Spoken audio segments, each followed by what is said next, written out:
एक दिन सुबह सुबह मियाँ शेख चिल्ली बाजार पहुंच गए। बाजार में उन्होंने अंडे खरीदे। उन अंडों को एक टोकरी में भरकर अपने सिर पर रखा और फिर घर की ओर चल पड़े। घर जाते जाते उन्हें ख्याल आया, अगर इन अंडों से बच्चे निकलें तो मेरे पास ढेर सारी मुर्गियां होंगी।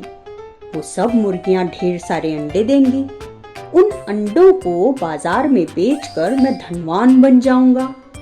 अमीर बन जाने के बाद मैं एक नौकर रखूंगा जो मेरे लिए खरीदारी करेगा।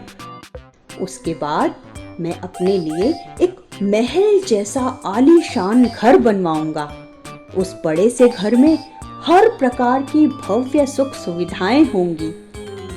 भोजन करने के लिए, आराम करने के लिए और बैठने के लिए उसमें अलग अलग बड़े बड़े कमरे होंगे।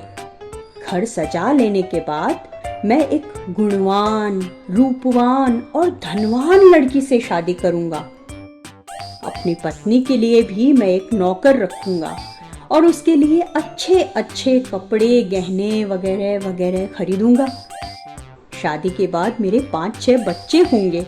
बच्चों को मैं खूब लाड़ प्यार से बड़ा करूंगा और फिर उनके बड़े हो जाने के बाद उनकी शादी करवाऊंगा।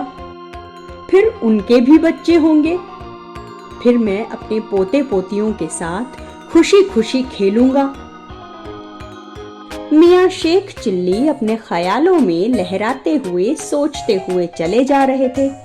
तभी अचानक उनके पैर पर ठोकर लगी और सिर पर रखी हुई अंडों की टोकरी धड़ाम से जमीन पर आ गिरी।